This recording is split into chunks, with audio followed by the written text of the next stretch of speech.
காஞ்சிபுரம் காமாட்சி அம்பாள் தங்க காமகோடி விமானத்தில் எழுந்தருளி ராஜ வீதிகள் வலம் வந்து பக்தர்களுக்கு அருள் பாலித்தார். காஞ்சிபுரம் சங்கரமட பீடாதிபதி ஸ்ரீ ஸ்ரீ சங்கர விஜேந்திர சரஸ்வதி சுவாமிகளின் பரிபூரண அனுகிரகத்துடன் காஞ்சி காமாட்சி அம்மன் ஆலயத்தில் மாசி மாத பிரம்மோற்சவம் துவங்கி சிறப்பாக நடைபெற்று வருகிறது. இதில் அனுதினமும் காலை மற்றும் மாலை வேளைகளில் அம்பாள் பல்வேறு வாகனங்களில் எழுந்தருளி ராஜ வீதிகளில் வீதி உலா வந்து பக்தர்களுக்கு அருள் பாலித்து வருகிறார்.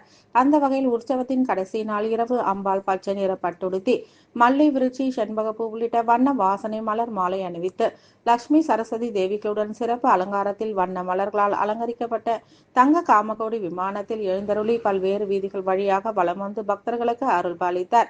கச்சபேஸ்வரர் ஆலயம் அருகே சிறப்பு வான வேடிக்கைகள் நடைபெற்றது. இதனைத் தொடர்ந்து சங்கரமடம் முன்பு சிறப்பு தீபாராதனைகள் நடைபெற்றது. இதில் காமாட்சி அம்மன் ஆலய கோபுரம் முன்பு காஞ்சி காமாட்சி விஸ்வரூப தரிசன சபா சார்பில் ஆலய கோபுரம் முன்பு லைன் கோகுலகிருஷ்ணன் மற்றும் குமார் ஏற்பாட்டில் அன்னதானம் வழங்கப்பட்டது. இதனைத் தொடர்ந்து சங்கரமடம் முன்பு காமாட்சி சங்கரமடம் வரவேற்பு குழு சார்பில் ஜீவானந்தம் தலைமையில் இயற்கை விவசாயி மற்றும் மாவட்ட விவசாய சங்க தலைவருமான எழிலன் உபயத்துடன் அன்னதானம் வழங்கப்பட்டது. இதில் வழக்கறிஞர் மோகனசுந்தரம், காமேஸ்வர குருக்கள், சங்கரமடம் வரவேற்பு குழுவை சேர்ந்த ராஜேஷ் ஜெயின், ராகேஷ் ஜெயின், சமூக ஆர்வலர் வரலட்சுமி, கேசவன், ஜெயசித்ரா, சரவணன், ஹரிஹரன், கோட்டீஸ்வரன் உள்ளிட்ட பலர் கலந்து கொண்டனர். இதில் சங்கரமடம் முன்பு சிறப்பு தீபாராதனைகள் நடைபெற்றது. மகாபெரிவா பிருந்தாவனத்திற்கு தீபாராதனைகளும் நடைபெற்றது. தொடர்ந்து ஆலய பணியாளர்கள், பாத தாங்கிகள், நாதஸ்வர மேள வித்வான்கள், குடை தூக்கும் ஊழியர்கள் ஆகியோருக்கு சங்கரமடம் சார்பில் சிறப்பு மரியாதை அளிக்கப்பட்டது. இதனைத் தொடர்ந்து சிறப்பு மேள தாளங்களுடன் ஆலயத்திற்கு எழுந்தருளினர்.